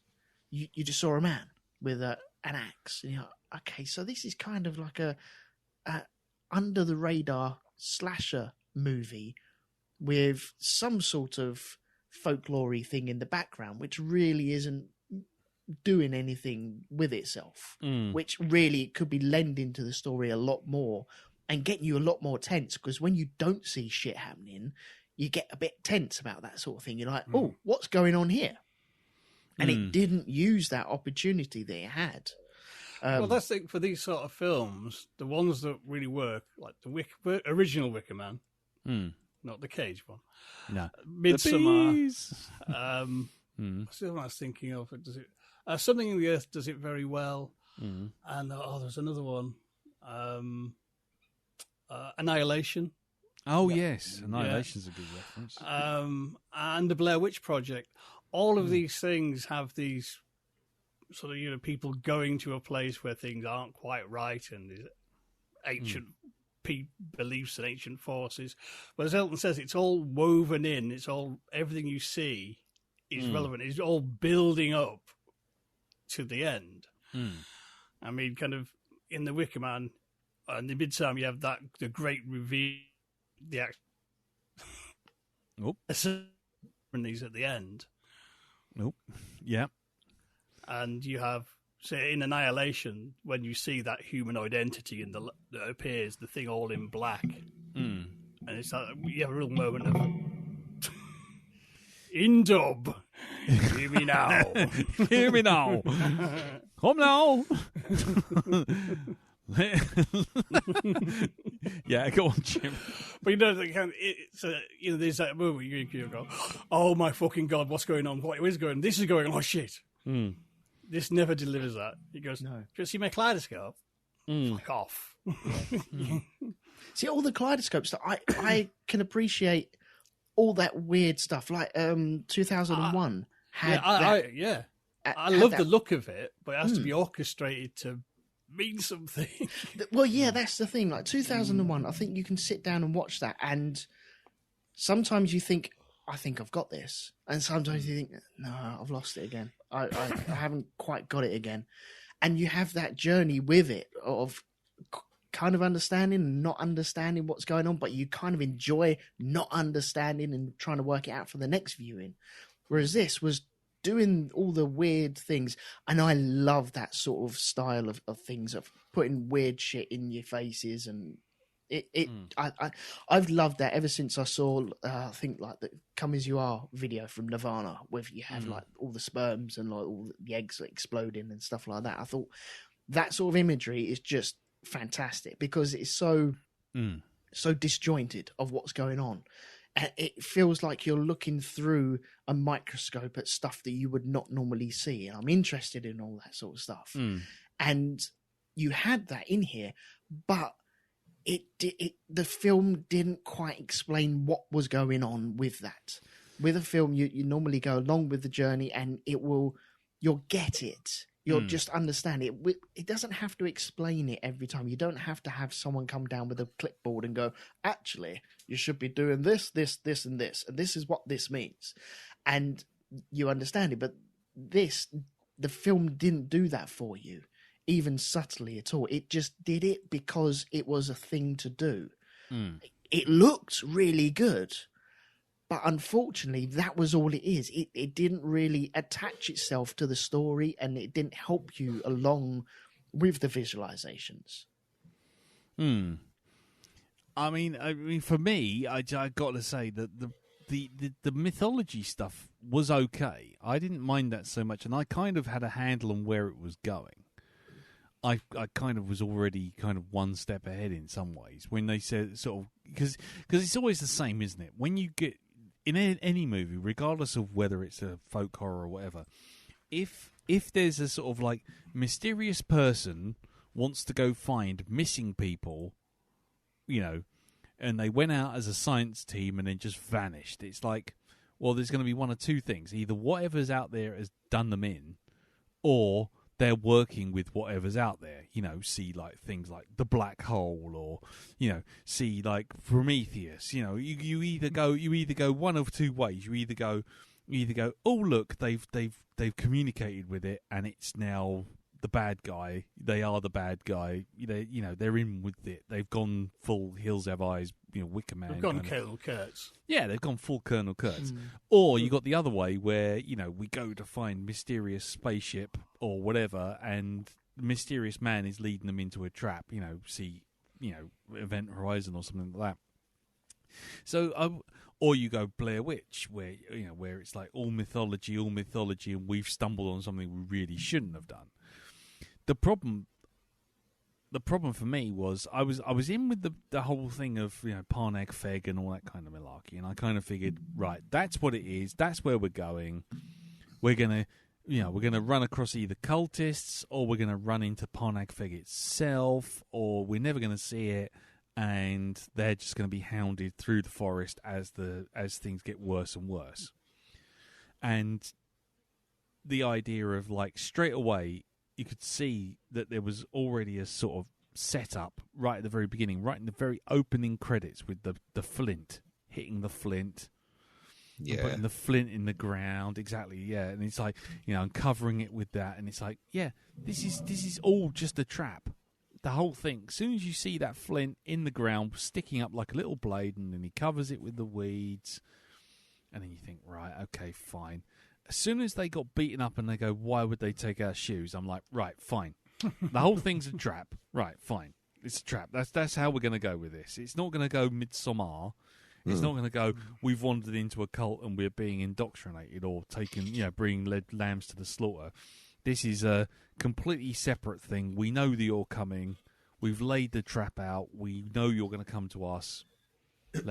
You know, and it's like, and I don't mind that sort of thing.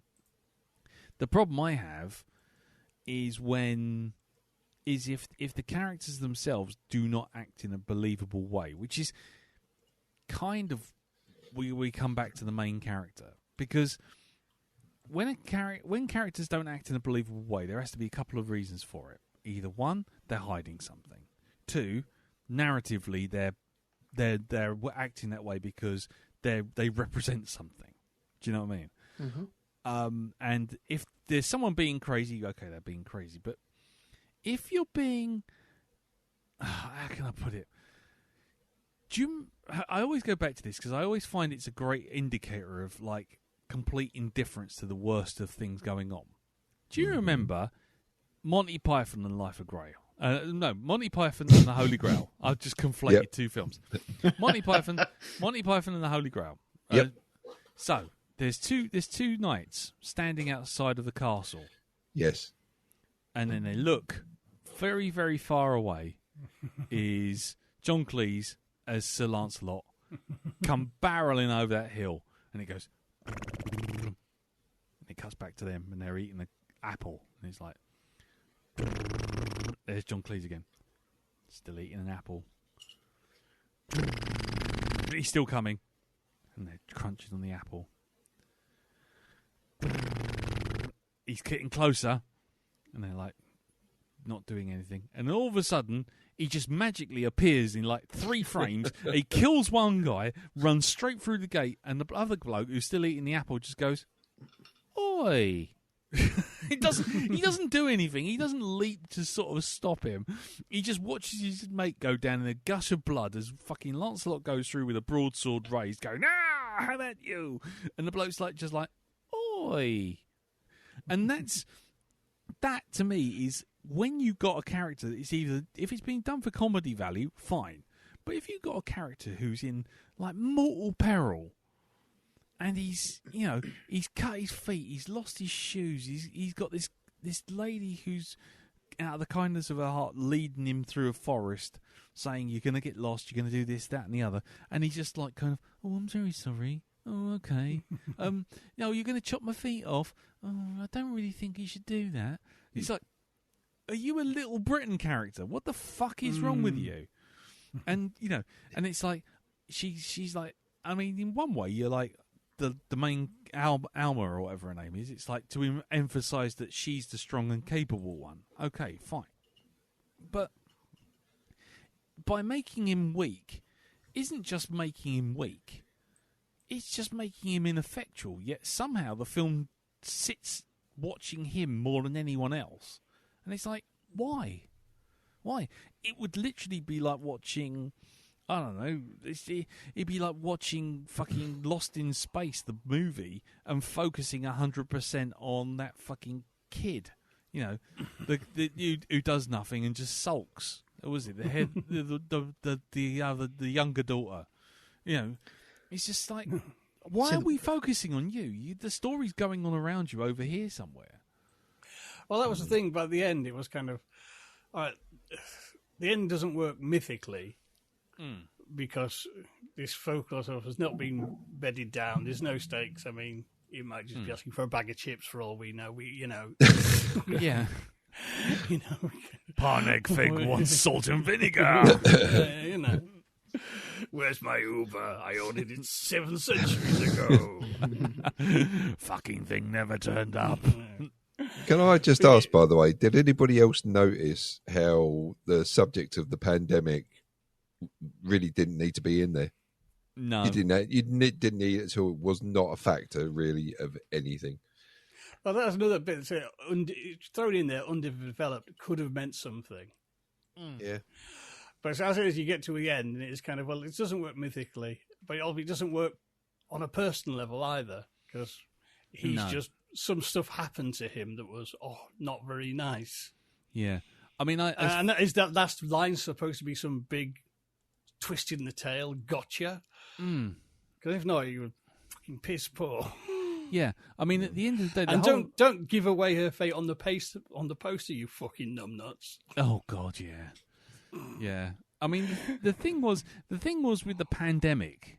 Just going to Darren's point about the pandemic. The thing with the pandemic was really all that felt like was just like what we've got to do is literally explain why everyone's on the set washing their hands every 5 minutes and wearing a mask. It had no other bearing on the story whatsoever. And the fact it was made in 2021, which means it probably was being filmed in 2020, means that, you can understand why, but you could also just like, well, why even bother putting it in context? What does it add to the story? I mean, apart from isolation, but you're getting that by saying that nobody goes into this forest, and this forest is unusually fertile. And it's like, okay, and what's that got to do with the pandemic? Nothing. Nothing at all. And so, yeah, the Parnegg Fig stuff, I know what you're saying about it not being bedded in, but at least it felt like that was one of the reasons for the whole film to exist. I mean, you're watching the film all the way through, and as you're watching it, you're thinking, what's his relationship with this doctor? The one he's going to find. And it kind of implies over and over again that he's had some affair with her or something. Yeah, he did, yeah. But when he gets there, it just kind of vanishes. It just turns into a puff of fucking smoke. Well, that's it, because I thought he knew her, but when he get there, it's like they're total strangers. Mind you, her performance was fucking shocking, frankly. Oh, God. I don't know what the hell she was attempting to do. Oh, good Lord, yeah. But you know what I mean? As Teresa said, even blind Freddie could see coming that she's actually still in league with Reese Smith. Yeah. Well, She's literally just his neighbour, for Christ's sake. He's just over there. Well, you can nearly see, if you look close, you can probably see his tent. that was one problem I had, because you had Zach drug Martin and Alma earlier on, and then you have Olivia and Martin and Alma be rescued by Olivia from Zach, and then Zach comes and asks for a bowl of sugar, and he's like, "Oh no, I'm just going to go talk to him." Okay, fine.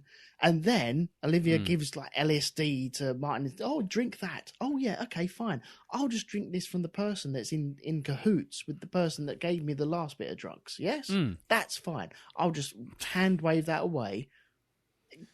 That's where I got a bit frustrated with it, because you've just been spiked by Zach earlier on in the film, less than a day, maybe a day and a half, and you're probably still tripping a little bit from that as well. You're on a bit of a come down. You need some uppers. You're on some downers at the moment, and now you're accepting some more LSD trippy shit from the person whose neighbour has just tripped you out. It just seemed... Yeah. Do you know what? I'm going to take a pass on that. Thank you very much. I don't really... I'm still hallucinating a little bit. Your face is going a bit worry in my eyes. But no, I'm not going to do that. And it just felt really disingenuous. As if it didn't trust us. Yeah, well, it felt very lazy, because, and I don't know if anyone else feels the same way. Feel free to jump in and interrupt on this one, but it's like the instant, Zach kind of falls down behind a tree and he's being having lights flashed at him. By this point, by the way, I was really kind of in the I'm going to shot myself kind of mode, so I was kind of, maybe I missed a few things, but. He's hiding behind a tree. He puts some moss in his head, and everyone just kind of rocks up at the camp. Talks to lady who talks all like this, and it is really important that we study this thing. And it's like, you're not going to tell us what this thing is, are you? You're not going to talk about it anything other than kind of generalities. But you're suddenly thinking, well, Zach's still out there. He still has a fucking bow, arrow, shotgun, fucking axe, God knows what else. And no one's sitting there going, maybe we should leave because Zach's out there. Anybody want to just, remember that not 10 minutes ago we were being chased by a deranged homicidal maniac? And it's like 3 days later and they're still sitting there going, well, let's study these mushrooms. What's going on in this situation here? And it's like, No. I'd be more concerned by the fact that there is still a homicidal, toe-chopping madman out there. Everyone just seems to forget he exists the instant they get to a camp. Like, oh God, thank God, we're in the safety of the tents. Yeah, it's no. You've just crossed a circle. That's all it is. Yeah, you're not even in the next village along. No, you're in the next field along. You're in the next shop along. I mean, it literally is. You just move shops. So, it might be interesting to ask, at what point did the film lose you? Yes. But for me, it was kind of that sort of sequence. Because it was kind of like, hang on, they've not really gone very far. No.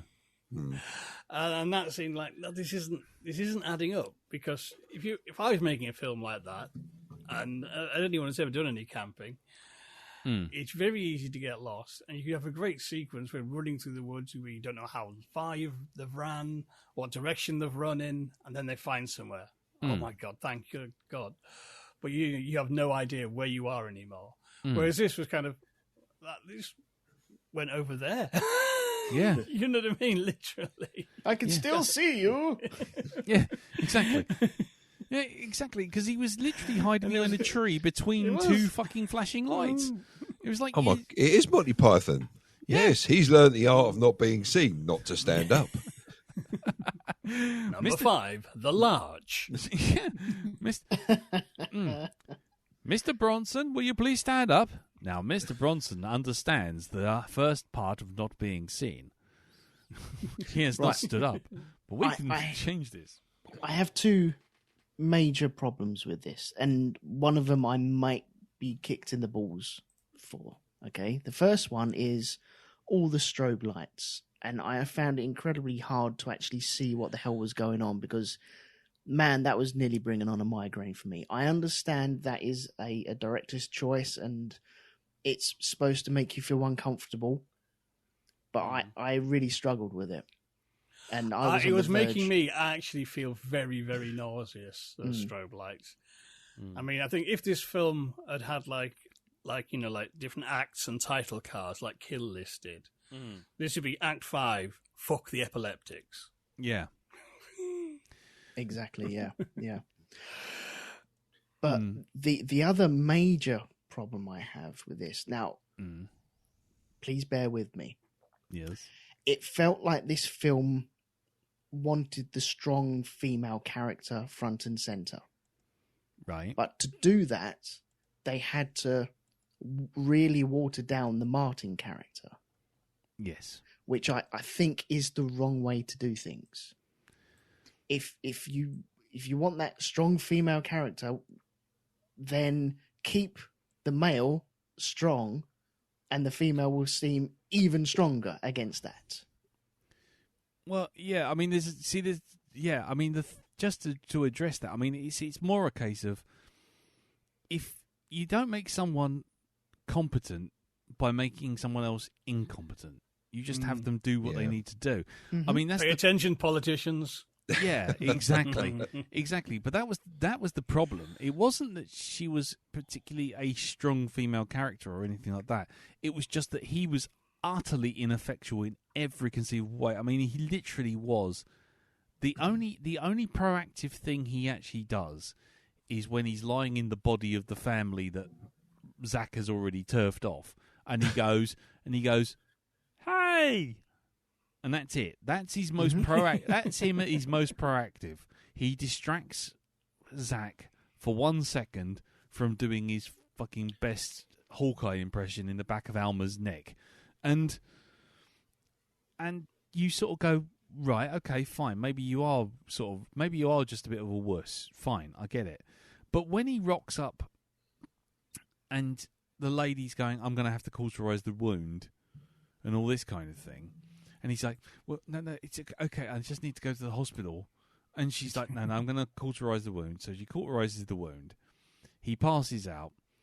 And then he just gets up and kind of carries on his merry way, sort of going, so tell me all about the spores and what's going on here. And it's just like, that's not a real human being. That's literally a cipher. And the reason everyone else looks more, strong and empowered is because he is so utterly devoid of any engagement whatsoever. You sit there just looking at him, go, who the fuck is he? Why the fuck do I care?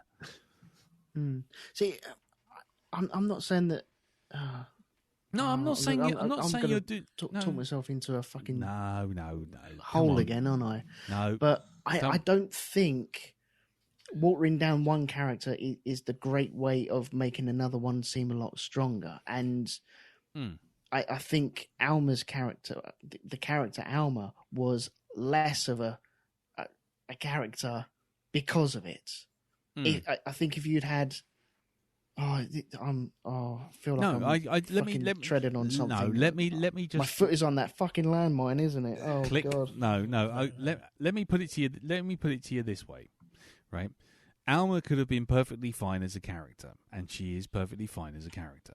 The problem is that the only reason that they make her fine as a character is because what they do is they underpower him to the point where she is the only competent person on the screen. And so the problem is she could have been perfectly capable as a character and had a perfectly capable, counterpart in the other character on the screen. The problem is they swing too hard in one direction and just say, right, she's got powers. She's, or rather, she's cool. She knows everything. She's competent, which is fine because she's the ranger in the park and she knows what she's doing. But he is so utterly pointless and useless and rubbish that it over-eggs the pudding on making her look competent. Yeah. Rather than just looking competent, she looks like she's superpowered compared to this absolute numbnut who barely says boo to a goose when he's being drugged and having his toes ripped off. He's a cross between Boris Johnson and Hugh Grant, really, isn't he? He is literally just an and apology. A jelly. He's just an apology in a ill-fitting suit, isn't he? I think he's supposed to be a scientist or something. He has no curiosity whatsoever about any of this shit that's happening. No, none at all. Don't you want to prod it? No. No. Poke it with a stick. No. Yeah.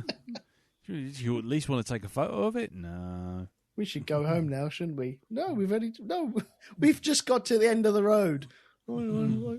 If I take one more step, then this is the furthest I've ever been. Yeah. And that's the problem, isn't it? It's like, what is he actually aiming to achieve? Because Alma does that thing. She literally turns around and says, okay, you came here to make sure she was all right. She's all right. Let's go, because something's clearly fucked. And he's like, no, it's fine. It's like, oh, for fuck's sake.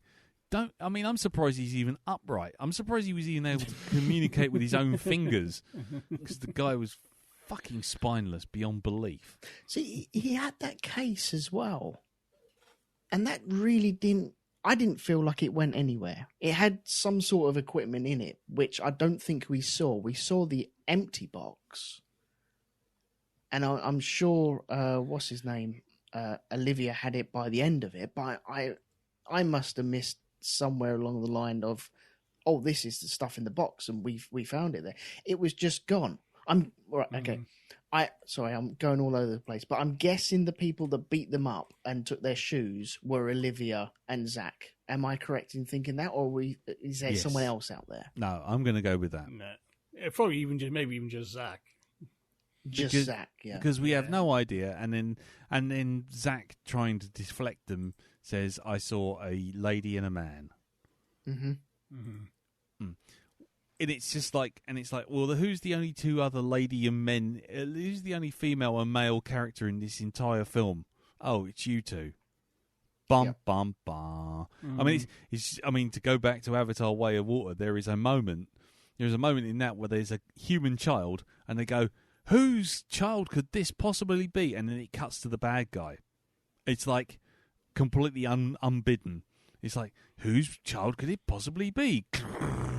Hey, everyone, let's move on here. And it's just like, and it cuts away from him. It's like, huh? Oh, it's obviously there to indicate it's him. And then, surprise. Anyway, sorry, getting carried away again.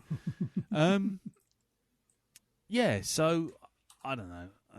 To me, the box meant nothing. I mean, that's the problem. It's a grab bag of ideas, but nothing actually tying them all together. The Parnig Feg stuff could have been really interesting if it had actually amounted to shit.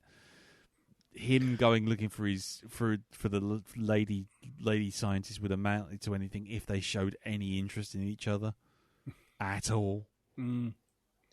It was only, I think it was shot in like 15 days, though, wasn't it? It was written in about 15 minutes. Yeah. But I think it was, I don't know whether to give him a pass on that or not, but I think it took him 15 days just to shoot, which is incredible, really, isn't it? Oh, yeah. You get no argument from me there. Technically, well done. But again, like Avatar, you can put all this wonderfulness on the screen, but if it don't have a story or anything to back it up, then it's a waste of fucking time. Sorry. Done it again. It's true, though, isn't it? Yeah, that's the trouble. I mean, I think we're all actually quite annoyed, or were very annoyed by the end of this movie. Yes, because there's so much in the first half. There's so much good. You know what I mean? This could really go somewhere interesting, and can I doesn't. Go on, Dal. Can I just ask, right? Okay, where the ending is concerned, as you point out, Jim, it is like, oh, do you think he sat there thinking, oh, fuck, what am I going to do? And it's like, oh, I've got a perfect answer. I'll just put any old bollocks down just to finish it. And then when somebody says to me, what's the ending about? I can turn to them and go, what do you think the ending's about? It's that age-old fucking artistic license bollocks type thing that they come out with when they've run out of ideas and they can't answer that question of what is the point of this. We should do that right now. Yeah. Let's do that right now. Okay, then. Well, I'll tell you. Cut there. Yeah, just cut there. Yep. And that's it. Yeah. What do you think we thought about? Click. Oh man. Yeah. Okay, I'll tell you what then. Here we go. Since we've only been recording for about an hour. It might have felt longer. We got a bit of time. Are we playing a game? Yeah, let's play a game. Okay, How would you have finished this film? And we'll start with you, Dal. How would you have finished this film? How would I finish this film? And what we'll do is we'll take it from the point where they get to the tent. They see lady who can speak like this and tells us everything is important, and Zach is still hiding behind a tree, right? Yep. So we get to that point. So we got whatever his face is, wet, wimpy face. Yep. He's got toes missing and he's an infected foot. And Alma, who's the only character with any character whatsoever, is kind of sitting there going, "We got to get the fuck out of here." How would you finished it? How would I have finished it? See now, how would I go and do this? I don't know. Change the lines in the voice, the little distorted voice at the end. Yeah. No, I am your father. And then cut to black. That's it. Cut to black. You should have gone for the head.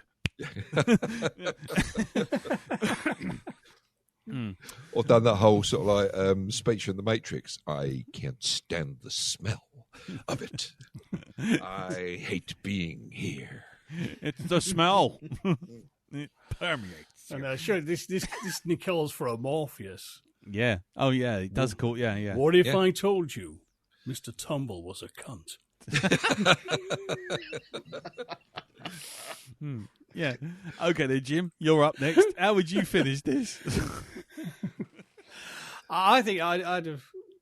The only way I could possibly salvage it and maybe give you some sort of twist ending is that after me and my kaleidoscope scene, he wakes up and he finds he's in the stone now. Oh, right. Okay. Or maybe he is stoned. Yeah. Okay. That's cool. That's an interesting one. What about you then, Elton? Oh, fuck you know. Come on. We've all been criticising. Let's try and... How would you finish it? Maybe we should do this on every review. If you hated the film, how would you have done No, let's do it. Let's do this, right? Okay, let's make this a permanent thing from now on. How would you have finished it? Yeah. How would you have finished it? Yeah, this is good. This is good. Okay. So go on in, Elton. What would you have done?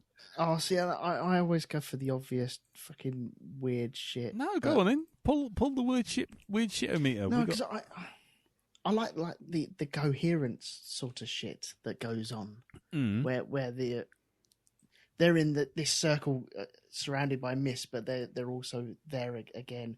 I don't know. They climb over a fence and they're on the M25 or something. I don't know. Yeah, that's it. There you go. No. That other film we watched, the loneliest Dorito of all, or whatever it's called, that did that ending.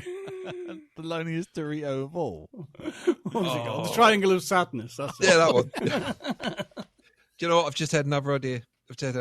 What happens is, right, okay, the two main sort of like, protagonists actually escape. They run down a path. They find a path leading away from the forest. They manage to get through, and they end up on a beach, right? And all of a sudden, Joel Fry's character drops to his knees. He's like, "No, you went and did it, didn't you?" And then it pans back, and there's a big fucking Statue of Liberty right there, Nice. on the beach. I would have had it. I would have had it so that just as like you got Joel Fry laying there, his toes are bleeding out.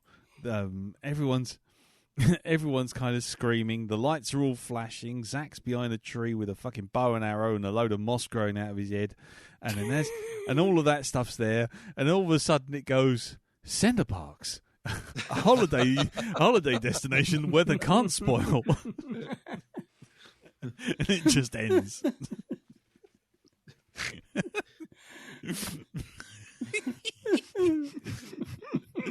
I think that's the way to go. No, I've Go got on. it. Okay, Go on. so they're in the park.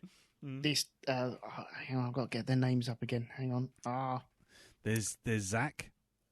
No, it wasn't Zach. It was Martin. Martin's lay there. He's stoned out of his mash. Okay, off his fucking rocker. He has never been this ill since he was walking around. He dropped acid in 1998, and it's just kicking in right now. Honestly, the roller coaster is clicking in his head, and he's on the precipice of going over and running that roller coaster on LSD. And Zach is creeping. He's got like a jiffy bag full of his toes. And he's creeping up to him really slowly. Yeah. How many toes has he got? I think he had two. Not as got many a as you whole used to. And he's creeping up to it, and he finds it, and so he crawls all up his body, and he's like, okay, opens up the jiffy bag, gets out one of the toes, slowly pushes it up Martin's nostril. And as that happens, a giant spoon comes from the sky and digs into the floor, lifting them up. Right. And it's heading towards a giant's mouth. Right. And it goes into the giant's mouth, and we zoom out, and it's Mr. Metcalf eating some chocolate. The whole thing took place in some Wow. LSD laced chocolate bowl. Yeah, Nice. it happened in your cabinet. Nice. While he was watching it on screen. Oh, full power circle. Oh my God. Oh. So what you say is that we plant the seed, Nature grows grows the seed. We reap the seed, and then we eat the seed. And now I are am the the seed. seed. Oh my God. There you go. And You then we've are gone welcome. to seed. There you go. I think this is a winner. I think whenever we get to a film where it's all gone a bit on the think so. wonk, I think we do. I'm going to have to make a jingle where we do. How would it have ended? Yeah. How would we have make it end? Because I think that's right. How would you have ended it? I like that. I like that. We'll do this more. I This think is we it. should do this more. Whoa, new content? What? Yeah, man. Always evolving. Always Always, evolving. yeah. I mean, it's taken us 2 fucking years, but there we go. Don't worry. I mean, don't forget we're going to have a couple of weeks off in a week or two, so it's all fine. Yeah. So cool. Oh, yeah, I like that. Yeah, I've got nothing else with this. I'll be honest with you. Same here. Yeah, I thought it was it was a noble effort, and I think it was okay up until about midway through. And then at that point, I was more concentrating on whether or not my internal organs were going to be my external organs. And nothing in the film made me feel like I was missing much after that. But no, it was okay. I just wish that they'd taken a bit more time with the end rather than just go, ooh, weird, obscure stuff. Stuff happens, but do you understand it? No, nobody understands it because it's unknowable. Oh, yes. Oh, look at the strange nudie ladies. No, sorry. No, That's different. That's October. Yeah, it's October. Right. Anyone else got any last thoughts on it before we head on out? Yeah, did you put the jar back in the cupboard, or No. did you throw it away? No, I threw it away. The instant I saw it, we had a spoon hole in it, and it was like a little tiny green, patchy green forest. I just was like, nope. Well, but that was only after I'd gone into the toilet to try and throw up. But it was far, far too late because it had turned into liquid form. So it was clearly on its way through my bloodstream in any manner of fashions, either through my mouth or through my stomach lining. I have no idea, but it was an interesting evening. That's that way. So no. So once I'd done with trying to throw up, I went and got the chocolate jar and threw it straight in the bin. which is probably not eco-friendly for not recycling the jar. But by that point, I thought I was saving people from a Last of Us style event. Yeah, we've just had one pandemic, man. We don't want to start another one, do we? No, exactly. So I didn't want to be a part of that. So I thought I'd just leave them to it. One day, you're going to get like the end of species. You know, some rat's going to gnaw into the lid of that chocolate jar, and then all of a sudden, it's going to just randomly produce a evil tongue or something and eat another rat. 'Cause reasons. Anyway, anyone else? Anything? Are we all good? Yeah. No, I could go on and on, but I'm just repeating myself, going, Yeah. drop the ball, missed opportunity. Christ's Yeah. sake. Yeah, I'm annoyed. I would really have liked it. I would really have liked it to have been more folk horror than just ineffectual kind of craziness. Because the bit that actually did creep me out, and I will bring this up now. I'm thinking about it. The bit that did creep me out was when they saw the person standing outside of the camp, Mm-hmm. and then it turned out to be a made of twigs kind of affair, and I thought, oh, here we go, we're going full Blair Witch now, and then that came to fuck all. It literally came to fuck all. Everyone went, oh, there's a man made of twigs. Who made it? I don't know.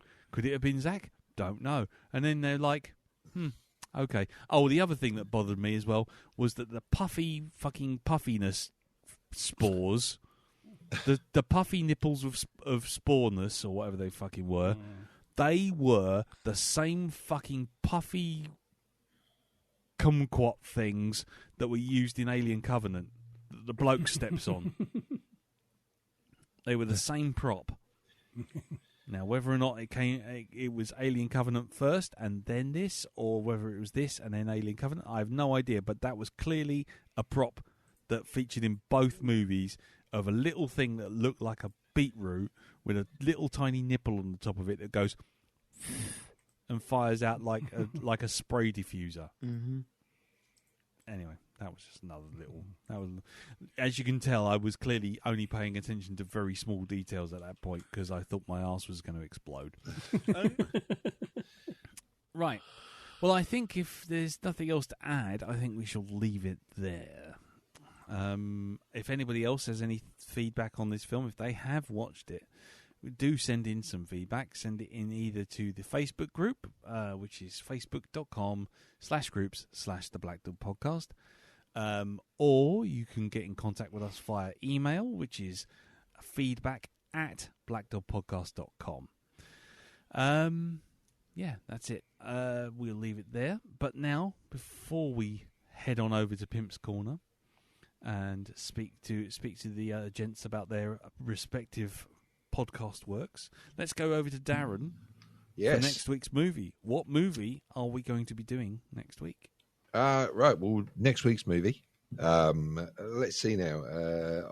I've got it here. This is going to be a Netflix job.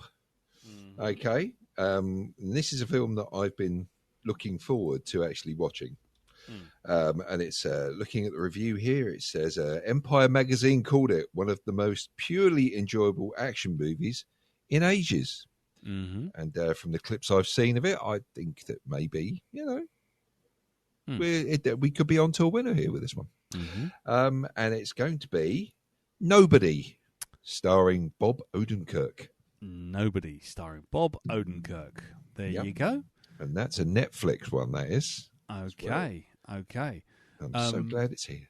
Yes, I am too. Has anyone else seen this film yet? Nope. No? Nobody then. Jim, Elton, have you seen this? Elton? Oh, no. Come back to the light. Come back to the light, Elton. He's gone. Oh, no. Oh, dear. We can show you the way out of the woods. There we go. Oh, there we go. Yeah, there we go. There you go. He does it. So basically, you silenced yourself, is what you're saying. I was taking a drink. Taking a dump. Okay. I pressed the mute button and it wouldn't unmute. The light wasn't on. Oh. Okay. Well, Stupid thing. fucking weak. Oh, never mind, mate. Don't No, worry. I haven't seen it. No. Okay, But cool. I'd said that 7 times now, and this is the first time you heard it. First time we heard it. Well, that's fine. We're all there. We're just glad you're here, mate. So that's cool. So cool. Okay, so that's a no. I have seen it already. I saw it over lockdown actually when it came out. And I paid proper monies to see this when they were doing that whole thing of stuff that should have been in the cinema, but you pay 15 quid because they expect your entire family to sit and watch the film. Yeah. So yeah, I have watched it. Oh yes, I remember remember them that? days. Yeah. So yes, I have watched it, and I am looking forward to watching it again. So there you go. Excellent. That's all I'm going to say. Yeah. Yeah, I'm certainly looking forward to it more than the last 2 films I've watched. Yeah, so there you go. So the film, Bob Odenkirk starring in Nobody. And yes, that'll be pretty cool, and we'll be back next week to review it. Well, we will, Darren, Elton and I. Jim, you're having a week off, aren't you? I am. I'm away from my wedding anniversary. Lovely job, and congratulations, sir. Indeed. Thank you. Pass on our good wishes to Teresa. I will do. Right, brilliant. And yes, so before we go, let's just look around the table and go to Pimp's Corner, and we'll have over there. And Jim, tell us what's going on with Hypnagoria. Currently, I've just dropped an episode on something. It's late. I can't remember. I don't know where I am. I'm several weeks ahead. But I've got some stuff coming out for Midsummer, basically. A reading of an M.R. James story and 2 episodes on its TV adaptation. Nice. I think you're doing the Abbott and Costello stuff at the moment, aren't you? That's right. That's the one I just finished. Yes. That's it. There you go. The perils of working several weeks ahead. Yeah. It's like time travel. For what it's worth, though, it does prove that I do listen. Yes. There you go. Chalk up that view. And what's more, you could remember it as well. Yes, I can remember it. Which is good for us at this time of night. Exactly. Yeah. Well, you see, I've got post drugs, chocolate drugs clarity. That's the thing. Right. And what about you, Elton? I made the decision. I'm going to be bringing back Shonky Lab in August. So Okey if dokey. anyone has any ideas on what the bloody hell I should be talking about, then let us know over at the Shonky Lab page or the Black Dog Facebook group if you wish. So there's nothing of that until at least August. Right. And in the meantime, we're still talking about cars going around in circles. Meow. Yeah. Okie dokie. And Darren, I always get the same answer, but I'm going to ask anyway. Anything going on? Absolutely fuck all. Brilliant. Okie dokie. And as far as I'm concerned, the only thing that's happening outside of this podcast is I'm getting back into ZBrush again, and I've started posting stuff on my ArtStation page again. Only 1 picture at the moment, but there's going to be more, and that's at artstation.com/cartoonbeardy. Yeah, and if you want to see a 3D terror dog with a large amount of neon purple and green all over it. So that's it. So thank you very much for listening. Thank you, Jim. Thank you, Darren. Thank you, Elton. No problem. And thank you all for listening. And we shall see you all next time for Nobody. Until then, take care. Tatty bye. Bye-bye. Bye-bye. Ta-da. There's a voice that keeps on calling me. Down the road, it's where I'll always be. Every stop I make a new friend. Can't stay for long, just turn around and I'm gone again. Maybe tomorrow I'll wanna settle down. Until tomorrow, I'll just keep moving on. Get out of the booth, Jack. No, I like it in here.